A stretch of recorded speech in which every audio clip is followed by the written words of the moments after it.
So yesterday we have started this ascent formula. Ascent formula is used to find the height of liquid raised in a tube. What kind of tube? Capillary tube. जब हम किसी capillary tube को vertically किसी liquid में install करते हैं तो या तो लिक्विड उसमें ऊपर राइज कर सकता है या लिक्विड उसमें नीचे फॉल कर सकता है। अब वो राइज करेगा या फॉल करेगा वो डिपेंड करेगा किस पे? एंगल ऑफ कांटेक्ट पे और इनडायरेक्टली सरफेस टेंशन पे। तो जिन लिक्विड्स का एंगल ऑफ कांटेक्ट एक्यूट होता है, लेस देन 90 डिग्री होता है, वो लिक्विड ट्यूब में ऊपर राइज करते हैं और जिनका एंगल ऑफ कांटेक्ट ऑब्ट्यूस होता है ग्रेटर देन 90 डिग्री वो ट्यूब में नीचे फॉल करते हैं। ओके, तो ये डायग्राम भी हमने कल डिस्कस कर लिया था। यहाँ पर कितनी कैपिलरी ट्यूब मैंने बनाई हैं? ये दो ट्यूब नहीं है, ये एक ही ट्यूब की दो पोजीशन है। समझ रहे हैं? समझाने के लिए मैंने यहाँ पर दो ट्यूब का सहारा लिया है। तो होता क्या है, जैसे मान लीजिएगा ये वाटर भरा हुआ है किसी कंटेनर में और एक कैपिलरी ट्यूब को मैंने वर्टिकली इंस्टॉल कर दिया, तो क्या होगा? आपको मैंने बताया था कि जो ट्यूब होती है उसमें लिक्विड की सरफेस कर्व्ड होती है इस तरह, क्योंकि ये वाटर है तो ये कॉन्केव सरफेस है।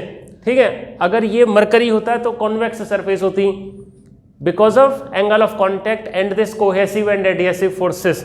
ठीक है, तो इस तरह की यहाँ पर कर्व्ड सरफेस होगी। ये फ्लैट सरफेस है, तो फ्लैट सरफेस के ऊपर जितना प्रेशर होता है नीचे भी उतना ही प्रेशर होता है, which is equal to the atmospheric pressure PA, और ये पॉइंट मान लो A है, ये B है। और ये हमारी बात पहले ही हो चुकी है कि जो कर्व्ड वाली साइड है, कॉन्केव वाली साइड है, वहाँ पर हमेशा प्रेशर क्या होता है? ज़्यादा होता है।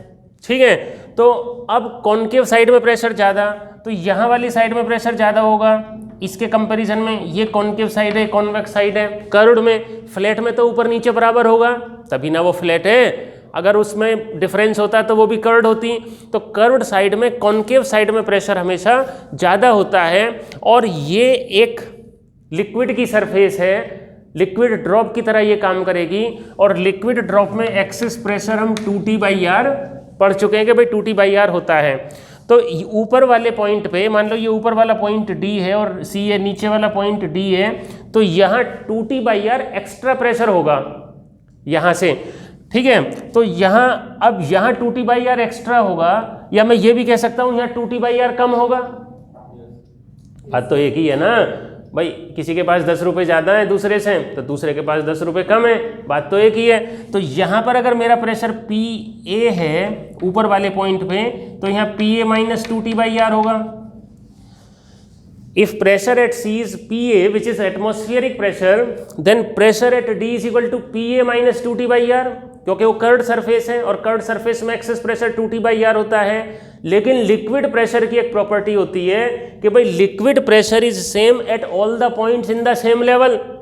एक ही लेवल में जितने पॉइंट हैं वहाँ सभी जगह प्रेशर बराबर होना है। अब यहाँ तो प्रेशर PA है और यहाँ PA माइनस 2T/R है और दोनों पॉइंट का लेवल एक ही है, B और D का। तो इस प्रेशर को बराबर करने के लिए ट्यूब में लिक्विड ऊपर चढ़ जाएगा, और तब तक ऊपर चढ़ेगा जब तक कि इस पॉइंट का, D पॉइंट का प्रेशर B के इक्वल ना हो जाए। तो ये नई पोजीशन जो है D की E है। E is the new position of D with pressure which is equal to the pressure at B, क्योंकि D और B एक ही लेवल में होने की वजह से वहाँ प्रेशर बराबर होना था। तो प्रेशर बराबर करने के लिए लिक्विड ऊपर गया, क्योंकि प्रेशर किसका होता है? लिक्विड कॉलम की हाइट का। H हाइट के लिक्विड कॉलम का प्रेशर कितना होता है? P is equal to H/ρg। तो लिक्विड पाइप में, ट्यूब में तब तक ऊपर चढ़ेगा जब तक कि प्रेशर इक्वल नहीं हो जाएगा। और मान लो प्रेशर कितना हो? H हाइट हो गया, तो अब E पे प्रेशर कितना हो गया? PA माइनस 2T/R तो पहले से ही था, प्लस H/ρg। बस इतना आपको समझना है, आपकी डेरिवेशन हो जाएगी। अब देखो क्या करना है, pressure at B is equal to pressure at E में लिख लेता हूँ। ये तो मैं लिख ही सकता हूँ क्योंकि ये तो लिक्विड प्रेशर की प्रॉपर्टी है। Liquid pressure is same at all the points in the same level. तो B पर प्रेशर कितना है? PA, और E पर प्रेशर कितना है? PA minus 2T/R plus H/ρg। ठीक है, तो पी ए से पी ए कैंसिल हो गया, तो 2t by r is equal to h rho g, और यहाँ से हाइट आ गई 2t upon r rho ji. h is the height of liquid raised, तो हम यहाँ से हाइट कैलकुलेट कर सकते हैं। अब यहाँ पर एक प्रॉब्लम है, t का क्या मतलब है? Surface tension of liquid which is rising in the tube. g का मतलब क्या है? Acceleration due to gravity. Physics में आपको प्रॉपर टर्म यूज करनी चाहिए विद यूनिट, ठीक है। ग्रेविटी बोले तो पूरा ग्रेविटेशन का चैप्टर, तो g मतलब एक्सेलरेशन ड्यू टू ग्रेविटी है तो सब जानते ही हो। रो, बहुत बढ़िया। आर, आर आर किसकी है? Radius of curved surface of liquid, इसकी लिक्विड ड्रॉप की रेडियस है ये। जो लिक्विड की सरफेस बन रही है ना, पानी की जो सरफेस कर्वेचर बन रही है, कर्व्ड सरफेस बन रही है, उसकी रेडियस है कैपिटल आर। और इसको मेजर करना थोड़ा सा मुश्किल काम है। आप लिक्विड ड्रॉप का थोड़ा ही ना रेडियस मेजर कर सकते हैं, क्यों? क्योंकि वो तो आपके हाथ में ही नहीं आएगी, लिक्विड ड्रॉप तो एग्जिस्ट ही नहीं करेगी, आप उसको हैंडल ही नहीं कर पाएंगे। लेकिन जो ट्यूब की रेडियस है वो हम मेजर कर सकते हैं, जो थिन ट्यूब है, ऐसा प्रैक्टिकल में भी करते हैं। तो एक और डायग्राम यहाँ पर बनाने की ज़रूरत है। ये मैंने और बड़े डायामीटर की ट्यूब ली है, इसी ट्यूब को मैंने जूम कर दिया, बड़ा पिक्चर बना लेते हैं। हालांकि जितनी थिकनेस इसमें दिखाई है इतनी भी नहीं होती है, ये मिलीमीटर में होती है, 0.8 मिलीमीटर, 0.1 मिलीमीटर, इस तरह से। यहाँ भी काफ़ी ज़्यादा डायमीटर की दिखाई हुई है इन ऑर्डर टू अंडरस्टैंड। यहाँ और बड़ी बना दी, और ये मेरा बन गया लिक्विड का सरफेस, ठीक है। तो ये लिक्विड का ये वाटर हो गया, इसका सेंटर यहाँ कहीं होगा ओ पे, किसका? इस कर्व्ड सरफेस का। तो ये क्या हो गई? कैपिटल आर रेडियस, इसकी ये वाली r, r is the radius of the liquid drop और radius of the liquid surface. तो अब हम इसको मेजर नहीं कर सकते, हमें आंसर चाहिए in terms of the radius of the tube. Radius of the tube can be measured small R, इसको हम मेजर कर सकते हैं। तो मेरे को कैपिटल आर स्मॉल आर की टर्म्स में एक्सप्रेस करना है। फिजिक्स में जो भी एक्सप्रेशन आपके सामने आए, आपको क्लियरली सभी सिंबल्स का मीनिंग पता होना चाहिए, क्योंकि कई बार हमें सिंबल्स का मीनिंग ही नहीं पता होता, ठीक है। तो ये स्मॉल आर की टर्म्स में एक्सप्रेस करना है। अब आर और आर में क्या रिलेशन आएगा? ये यहाँ पे मैंने परपेंडिकुलर ड्रॉ कर दिया, ये ओ डैश है। O dash is the centre of capillary tube and O is the centre of liquid surface, ठीक है। Capital R is the radius of the curved surface of liquid, small R is the radius of capillary tube. अब यहाँ पर हम theta को लेके आएंगे। ये मैंने एक टेंजेंट ड्रॉ कर दी और ये टेंजेंट ड्रॉ कर दी, ये मेरा हो गया थीटा, और ज्योमेट्री से ये भी हो गया थीटा। अब ये मत पूछना ये कैसे हो गया थीटा, आप समझदार हैं, 10th क्लास के टीचर ने बताया होगा, वैसे बता देंगे, ऐसी कोई बात नहीं है। तो इस ट्रायंगल में cos theta is equal to base upon hypotenuse, so r is equal to small r upon cos theta. बस ये यहाँ पे आप लिख दीजिएगा, आपका फॉर्मूला आ जाएगा 2t अपॉन कैपिटल R कितना था? r upon cos theta rho G, so h is equal to 2t cos theta upon r rho G. यही डेरिवेशन है, यही फॉर्मूला है जो height of liquid raised in a tube के बारे में बताता है। h is equal to 2t cos theta upon r rho ji, h is equal to 2t cos theta upon r rho G. cos theta में theta क्या है? Angle of contact. तो अगर प्योर वाटर है तो थीटा को हम 0 ले लेंगे, ठीक है। और अगर कोई दूसरा लिक्विड है तो थीटा की वैल्यू आपको गिवन होगी, ठीक है। ये लेस देन 90 भी हो सकती है और ग्रेटर देन 90 भी हो सकती है। बताइए आपको समझ में? एक तो बात हो गई हमारी ये। दूसरी बात हमारी ये हो गई, कई बार क्वेश्चन पूछ लेते हैं, कंसेप्चुअल क्वेश्चन उठता है, बड़ा इंपॉर्टेंट सा कंसेप्ट है कि अगर ये हमारी ट्यूब इनसफिशिएंट लेंथ की है, मतलब इसमें पानी ज़्यादा ऊपर तक चढ़ सकता है लेकिन उतनी लंबी ट्यूब ही हमारे पास नहीं है, तो क्या पानी ऊपर जाके नीचे निकलेगा, नीचे गिर पड़ेगा? नहीं गिरेगा, ओवरफ्लो नहीं होगा। क्या होगा? From this equation h is equal to 2t upon r rho G, H R is equal to 2t upon rho G. t constant है, रो कॉन्स्टेंट है, g कॉन्स्टेंट है, so H R is equal to constant. अब अगर height हमारी कम रह जाए तो radius हमारी ज़्यादा हो जाएगी, क्योंकि इन दोनों का प्रोडक्ट सेम रहना है। बात को समझे ध्यान से जरा, बहुत इंपॉर्टेंट कंसेप्ट है। कंपटीशन में क्वेश्चन पूछ लिए जाते हैं कि भाई हाइट हमारी जो है कम रह गई है तो क्या पानी बाहर निकल के आ जाएगा? नहीं, ऊपर जाके टॉप पे उसका जो सरफेस एरिया है वो बढ़ जाएगा, मतलब फैल जाएगा, मतलब बड़े रेडियस का जो है सरफेस कंस्ट्रक्ट हो जाएगा, लेकिन पानी नीचे नहीं गिरेगा, क्योंकि HR की वैल्यू कांस्टेंट है। HR की वैल्यू क्या है? कांस्टेंट है। हाइट अगर कम रह जाएगी तो रेडियस बढ़ जाएगी। तो ये आपको लिखा मिलेगा नोट्स के अंदर, if the tube is of insufficient length then water will not fall out from the tube, the radius of curvature of the liquid surface will increase. ठीक है, एक ये रिजल्ट हो गया। अब H = 2T cos θ upon R rho g है ascent formula. अगर यहाँ पर हम वाटर की जगह मरकरी लेते तो नीचे आता, वो डिप्रेस हो जाता लेवल लिक्विड का, तो उसको बोल देते डिसेंट फार्मूला, उसको बोल देते डिसेंट फार्मूला। तो डिसेंट फार्मूले में कोई नई बात नहीं है और ना ही हम उसको ड्राइव करेंगे, केवल हम क्या लिख देंगे और सेम फार्मूला आएगा, डिसेंट फार्मूला भी सेम आएगा, बस उसमें माइनस लिख देंगे, -2T cos θ upon R rho g, R rho g। ठीक है, क्योंकि वो 90 डिग्री से ज़्यादा ऑब्ट्यूस एंगल होता है ना, 140 डिग्री का होता है, फाइन, तो इसलिए वहाँ पर नेगेटिव आ जाएगा, बस इतनी सी बात है। और नेगेटिव भी ना लिखें तो भी चलेगा, क्योंकि न्यूमेरिकल वैल्यू तो उतनी आएगी। जब हम ये बता रहे हैं कि लिक्विड नीचे चला गया तो ऑब्वियसली वो नेगेटिव है, नीचे की डायरेक्शन नेगेटिव है, क्योंकि हमने ऊपर की डायरेक्शन पॉजिटिव ली है, जो साइन कन्वेंशन हम यूज़ करते हैं। बात आई समझ में? तो इस तरह से हमारा सरफेस टेंशन का जो टॉपिक था, जो सेकंड प्रॉपर्टी थी, वो ख़त्म हो गई। अब एक और कुछ मेरे को बताना चाहिए last, variation in surface tension, मतलब सरफेस टेंशन कैसे चेंज होता है लिक्विड का। कई सारे फैक्टर्स होते हैं, सबसे इंपॉर्टेंट फैक्टर होता है टेम्परेचर का। On increasing the temperature of liquid surface tension decreases. अगर किसी लिक्विड का टेम्परेचर बढ़ाएंगे तो उसका सरफेस टेंशन क्या होगा? कम हो जाएगा। जैसे गर्म पानी है, ठीक है, उससे हम कपड़े साफ करें तो ज़्यादा साफ होंगे या ठंडे पानी से ज़्यादा साफ होंगे? गर्म से ज़्यादा साफ होंगे। क्यों? क्योंकि गर्म का सरफेस टेंशन कम है, पानी के मॉलिक्यूल के बीच में फोर्स कम है, तो पानी के मॉलिक्यूल एक दूसरे से दूर हो गए, फैल गए और कपड़े के अंदर घुस गए और वहाँ से मैल को खींच के बाहर निकाल लाए। और गर्म करोगे और सरफेस टेंशन कम होगा। So on increasing the temperature of liquid surface tension decreases.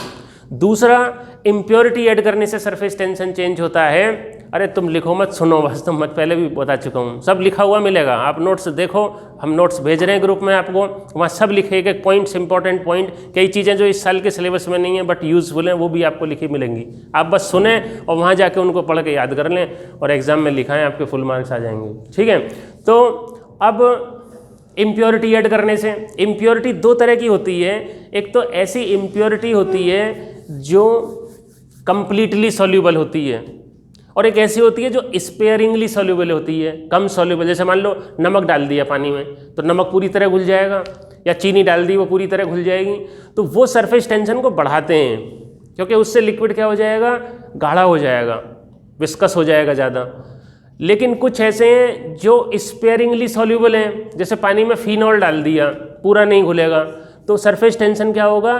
कम हो जाएगा। डिटर्जेंट डाल दिया, साबुन, डिटर्जेंट जानते हो, सर्फ एक्सेल, पानी के अंदर डाल दिया तो उसका सरफेस टेंशन सर्फ एक्सेल कम कर देता है। तो वो डालते ही हम इसलिए ताकि सरफेस टेंशन कम हो जाए और ज़्यादा सफाई हो। पोछा लगाने के लिए हम पानी में फिनाइल डाल देते हैं, आजकल क्या आता है, लाइजॉल आता है। तो लाइजॉल का पर्पज़ ये नहीं है कि वो आपको अच्छी फ्रेगरेंस दे के घर को महका दे रहा है, वो सफाई के पर्पज़ से पानी के सरफेस टेंशन को कम कर रहा है। आपने पोछा लगा दिया और कहीं रह भी गया ना, तो धीरे धीरे धीरे धीरे पानी वहाँ तक पहुँच जाएगा जहाँ तक आपने उसको साफ नहीं किया, क्योंकि सरफेस टेंशन कम हो गया है काफ़ी और वाटर मॉलिक्यूल्स एक दूसरे से दूर चले गए हैं। ठीक है, तो इतना सरफेस टेंशन का वेरिएशन है और ये सरफेस टेंशन खत्म हो गया। तो अब हमारी कितनी प्रॉपर्टी हो गई? चैप्टर चल रहा है मैकेनिकल प्रॉपर्टीज ऑफ फ्लूइड्स। कितनी प्रॉपर्टी हम कर चुके हैं? बोलो, अरे बोलो। 2 प्रॉपर्टी हो गई ना। कौन कौन सी 2 प्रॉपर्टी हो गई? सरफेस एनर्जी तो सरफेस टेंशन के ही अंदर था। प्रेशर, लिक्विड प्रेशर डालता है, कोई भी बॉडी लिक्विड के कांटेक्ट में होएगी, लिक्विड उस पर प्रेशर डालेगा। बहुत बढ़िया से हमने स्टडी कर लिया कि भाई प्रेशर क्या होता है। ठीक है। प्रेशर की जो फीचर्स हैं, करेक्टरिस्टिक क्या होती हैं, हाइट के साथ वेरी करता है, ठीक है। और उसका पास्कल्स लॉ एक था, पास्कल्स लॉ की एप्लीकेशंस थी। फिर एटमॉस्फेरिक प्रेशर था और एटमॉस्फेरिक प्रेशर के बाद मैनोमीटर यूज़ किया और इस तरह से प्रेशर पूरा हो गया। उसके बाद सेकंड हमने सरफेस टेंशन किया। सरफेस टेंशन प्रॉपर्टी का आपको पूरा आइडिया लग चुका है। Surface tension free surface of liquid की प्रॉपर्टी होती है, जिसकी वजह से लिक्विड की सरफेस अपने एरिया को मिनिमम कर लेना चाहती है और एक स्ट्रेच्ड मेम्ब्रेन की तरह बिहेव करती है। इसके बारे में हमने काफ़ी जाना। तो ये जो दोनों प्रॉपर्टी थी, ये लिक्विड एट रेस्ट की प्रॉपर्टी थी, मतलब लिक्विड वॉज एट रेस्ट। मैंने पहले दिन ही बोल दिया था कि मैं जिस लिक्विड की बात करूँगा वो रेस्ट में होगा, चलेगा नहीं, चलने वाला होगा लेकिन चलेगा नहीं, एक ही जगह रुका रहेगा।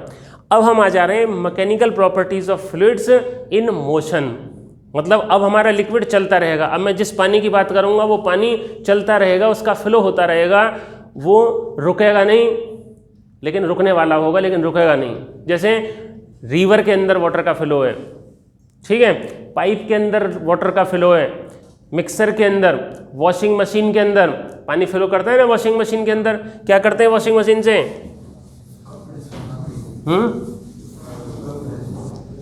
आजकल लस्सी बना रहे हैं वॉशिंग मशीन में, पता है आपको?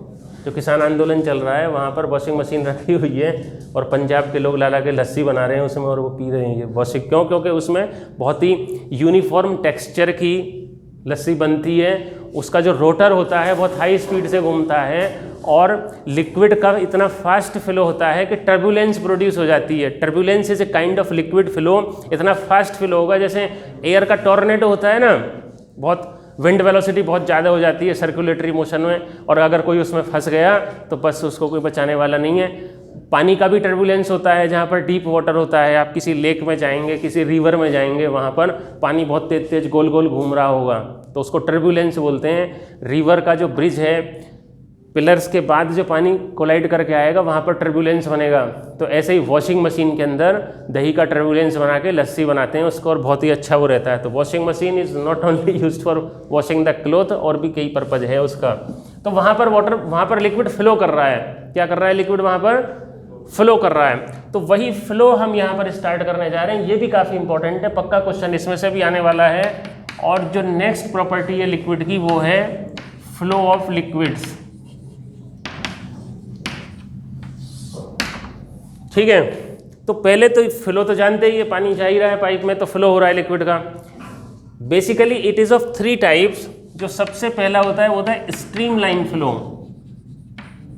स्ट्रीम लाइन फ्लो, ठीक है। अब स्ट्रीम लाइन फ्लो क्या है? स्ट्रीम लाइन फ्लो है कि भाई बहुत ही ऑर्गेनाइज्ड और डिसिप्लिन्ड फ्लो। कैसे?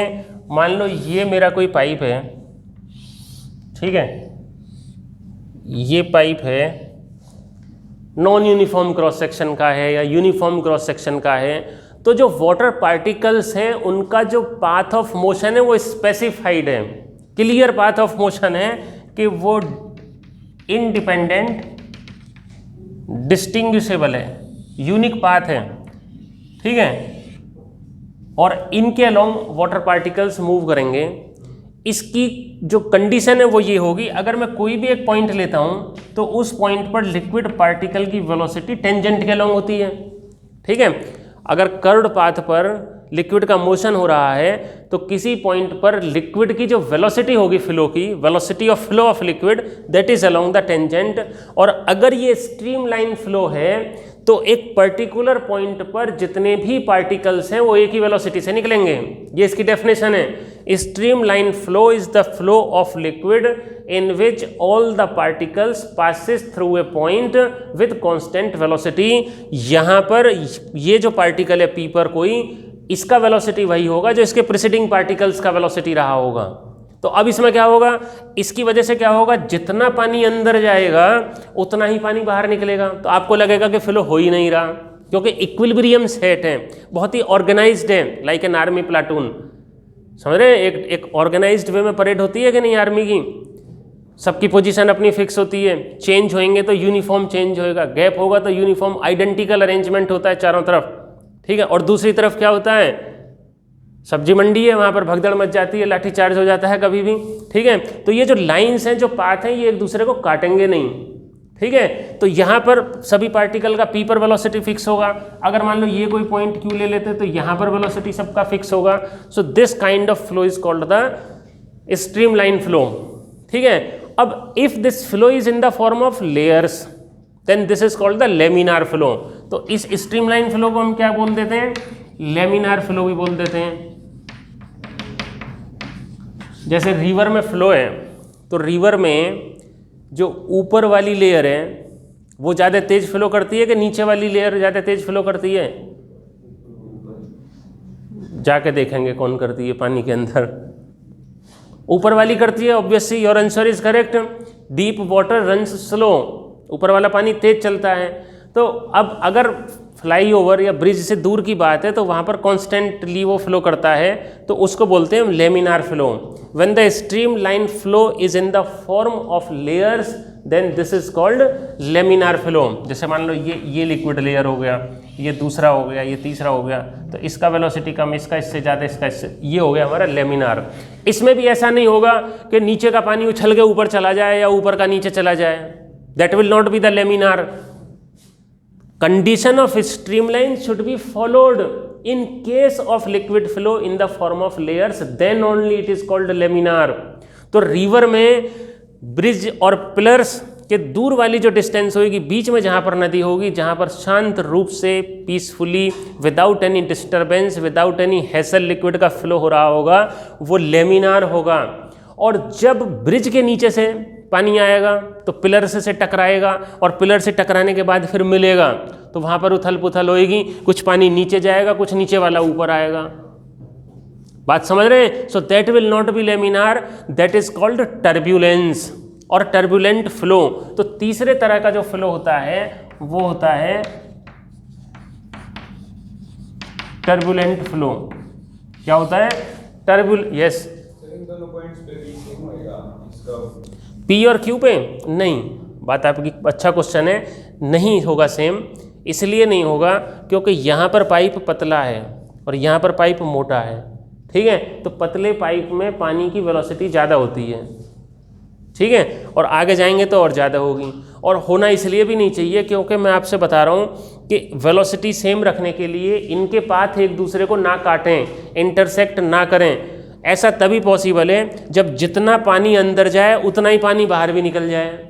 नहीं तो क्या होगा, अगर मान लो पानी अंदर आ गया ज़्यादा और बाहर निकला कम, तो आपस में क्या होगा? कोलिजन होगा, इंटरसेक्शन होगा पाथ का।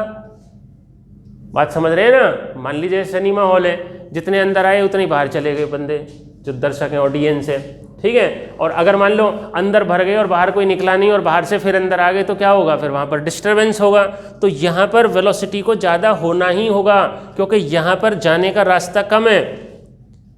और वैसे ये भी रिजल्ट है, the velocity of liquid flow is greater in the narrow pipe and less in the wide pipe. अभी हम आएंगे, उस चीज़ पर भी आएंगे, बात आपकी सही है। स्ट्रीमलाइन फ्लो में क्या कंडीशन है?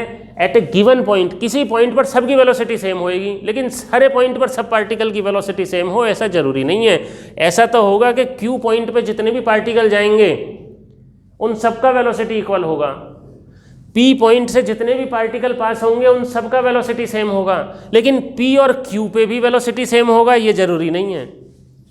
बात समझ रहे हैं? ये स्ट्रीमलाइन फ्लो है। लेमिनार हो गया। अब मैं बात कर रहा था टर्बुलेंट की। टर्बुलेंस बहुत ही खतरनाक और बहुत ही डरावनी चीज़ है, ठीक है, लेकिन उतनी इंटरेस्टिंग भी है। अगर हम लिक्विड फ्लो की वेलोसिटी एक पर्टिकुलर वेलोसिटी से ज़्यादा करते हैं तो ही टर्बुलेंस होता है। मतलब ये नहीं है कि अगर यहाँ पर स्ट्रीमलाइन नहीं है, यहाँ पर पानी आपने तेज कर दिया वेलोसिटी, स्ट्रीमलाइन ख़त्म हो गया, स्ट्रीमलाइन ख़त्म हो गया या लेमिनार ख़त्म हो गया तो टर्बुलेंस होगा, ऐसा ज़रूरी नहीं है। टर्बुलेंस बहुत ज़्यादा वेलोसिटी के ऊपर प्रोड्यूस होता है और टर्बुलेंस और लेमिनार के बीच की भी एक स्टेज होती है। When the velocity is greater than a particular velocity, उस वेलोसिटी को बोलते हैं हम क्रिटिकल वेलोसिटी। उसकी भी मैं आगे बात करूंगा, that is called critical velocity, अगर किसी पाइप में कहीं पर लिक्विड फ्लो की वेलोसिटी क्रिटिकल वेलोसिटी से ज़्यादा है तो वहाँ पे टर्बुलेंट फ्लो होता है और हम बोलते हैं कि वहाँ पर टर्बुलेंस हो रहा है। जैसे ऐसा नहीं है कि आपसे कहा कि आप टर्बुलेंस बना दो, आप पतीले में पानी लेके हिलाने लग गए, टर्बुलेंस नहीं बनेगा। टर्बुलेंस बनाने के लिए क्या करना पड़ेगा आपको, उसमें वो क्या बोलते हैं उसको, ब्लेंडर घुमाता है जो पानी, हाँ ब्लेंडर चलाना पड़ेगा उसमें, वो भी बहुत हाई स्पीड से। तो यस, आप बोतल में पानी लेके उसको हिला के नहीं टर्बुलेंस बना सकते हैं, उसमें आपको नहीं बना सकते। टर्बुलेंस के लिए एक मैकेनिकल इंजीनियरिंग का ये सब्जेक्ट है, लिक्विड्स का, ऑयल्स का टर्बुलेंस होता है, जो ये मोबिल ऑयल और जो ग्रीस और ये जो लुब्रिकेंट ऑयल वगैरह बनते हैं, इनमें टर्बुलेंस प्रोड्यूस की जाती है ताकि जो कंपोजिशन है वो एक यूनिफॉर्म टेक्सचर का बने। जैसे आपको मान लीजिएगा मिल्क शेक बनाना है, मिल्क शेक में आपको मैंगो शेक बनाना है, तो वहाँ पर टर्बुलेंस प्रोड्यूस हम करते हैं, क्यों? क्योंकि पूरा का पूरा जो कंटेंट है उसका फ्रूट का वो यूनिफॉर्मली उसमें डिस्ट्रीब्यूट हो जाए, तो वहाँ पर टर्बुलेंस मिक्सर के अंदर प्रोड्यूस किया जाता है। आप हाथ से बोतल का पानी हिला कर टर्बुलेंस नहीं कर पाएंगे, और टर्बुलेंस बहुत खतरनाक चीज़ है, इसकी हम बात भी नहीं करेंगे और ये हमारे सिलेबस में भी नहीं है। मैंने आपको इंट्रोडक्शन दे दिया एक इन्फॉर्मेशन के लिए, इतनी जानकारी भी आपको नॉलेज होनी चाहिए, और बुक में चूँकि टर्बुलेंस दिया हुआ है तो बस इतना ही हमें जानना जरूरी था। अब मैं जिस लिक्विड फ्लो की बात करने जा रहा हूँ वो मेरा स्ट्रीमलाइन और लेमिनार होगा, ठीक है। आप ये मत सोचना कि टर्बुलेंस हो रहा है, क्योंकि अगर लिक्विड में टर्बुलेंस हो गया तो फिर क्या हो सकता है दिमाग में भी टर्बुलेंस हो जाए, क्यों भाई?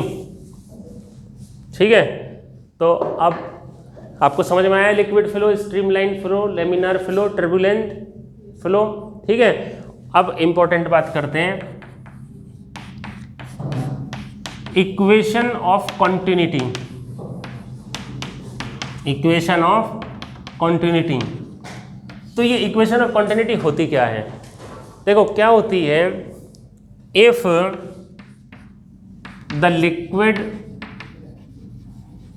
is flowing, if the liquid is flowing in a stream line pattern, then amount of liquid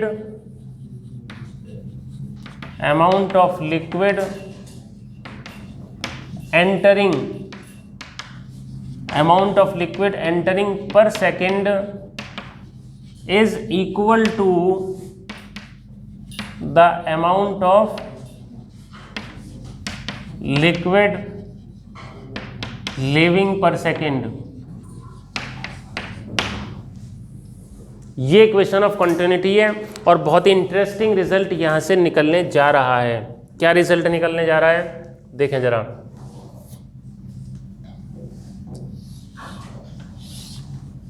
ये मान लो कोई पाइप है, ठीक है, इसमें क्या हो रहा है, what is happening in the pipe, streamline flow में लिक्विड फ्लो कर रहा है।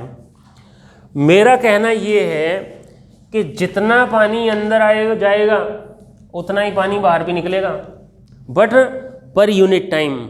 ऐसा नहीं है आपने जाने का तो टाइम ले लिया 1 घंटा और निकलने का टाइम ले लिया पूरा दिन, कि जी पूरे दिन में पानी तो निकला ज़्यादा और 1 घंटे में पानी, time should be equal per second. इसीलिए यहाँ पर लिखा है mass of water entering per second is equal to mass of water leaving per second. मान लो ये कोई ए क्रॉस सेक्शन है और ये बी क्रॉस सेक्शन है, तो ए क्रॉस सेक्शन से टी टाइम में m1 mass of water is entering the pipe and in T second m2 is the mass of water leaving the pipe.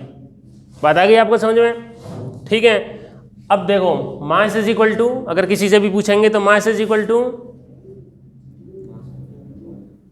Yes हाँ ठीक है, mass is equal to volume into density. Mass is equal to सबको मालूम है, very popular formula, everybody knows it, mass is equal to volume into density. So volume कितना हो गया V1, ठीक है, इनटू डेंसिटी सपोज रो है लिक्विड की, T is equal to V2 into density rho by T and volume is equal to area into length. इसका कुछ cross section area होगा, मान लो A1 क्रॉस सेक्शनल एरिया है और जो लिक्विड क्रॉस सेक्शन है वो टी टाइम में एल लेंथ ट्रेवल किया L1, ठीक है, और दूसरे क्रॉस सेक्शन A2 है और स्मॉल टाइम टी में L2 लेंथ ट्रेवल किया। तो volume is equal to area into length.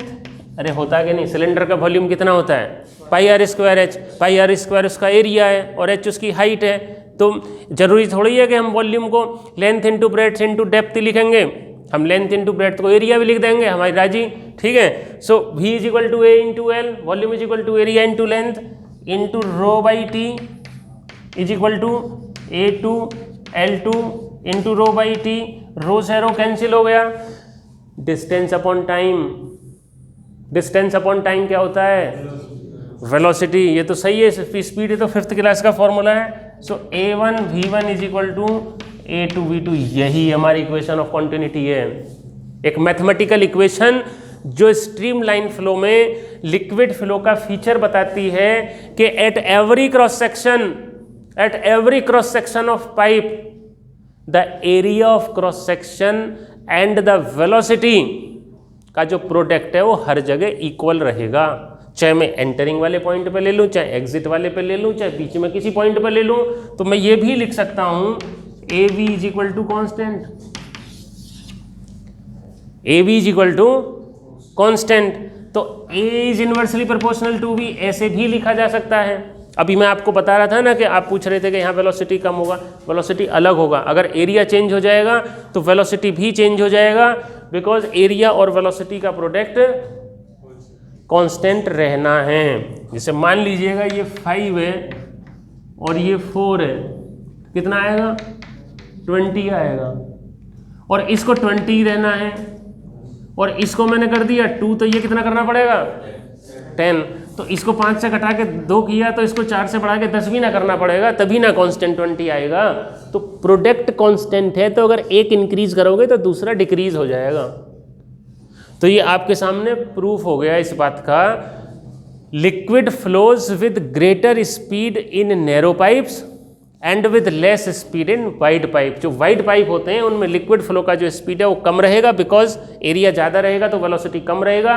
और जो नैरो पाइप है, नैरो पाइप के एरिया का क्या होगा, नैरो पाइप का एरिया कम तो वेलोसिटी ज़्यादा। ये आप देखते ही हैं अपनी डेली लाइफ में, पाइप में से पानी फ्लो कर रहा है तो आप स्प्रिंकलिंग के लिए, छिड़काव करने के लिए क्या करते हैं, उसको फिंगर से क्लोज कर लेते हैं ना उसके एंट्रेंस को, तो उसमें वेलोसिटी बढ़ जाती है, ठीक है। अब शावर में क्या होते हैं, फाइन होल्स होते हैं, छोटे छोटे फाइन होल्स, तो वहाँ पर तेज वेलोसिटी से जो है स्प्रिंकलिंग होता है वाटर का, ठीक है। तो ये इक्वेशन ऑफ कंटिन्यूटी एक इंपॉर्टेंट रिजल्ट हमारा यहाँ पर था। A V is equal to constant, A is directly proportional to 1/v, ठीक है। अब ये आपको समझ में आ गया। अब इसके बाद जो मैं करने जा रहा हूँ वो बहुत ही इंपॉर्टेंट बात है, and surely that come in the exam. और उसके वो मतलब फ्लो ऑफ, जो लिक्विड इन मोशन की जो फ्लो ऑफ लिक्विड की प्रॉपर्टी है, उसका जो यही उसका बेस है, यही उसका की पॉइंट है, यही उसका आधार कार्ड है, और उसका नाम है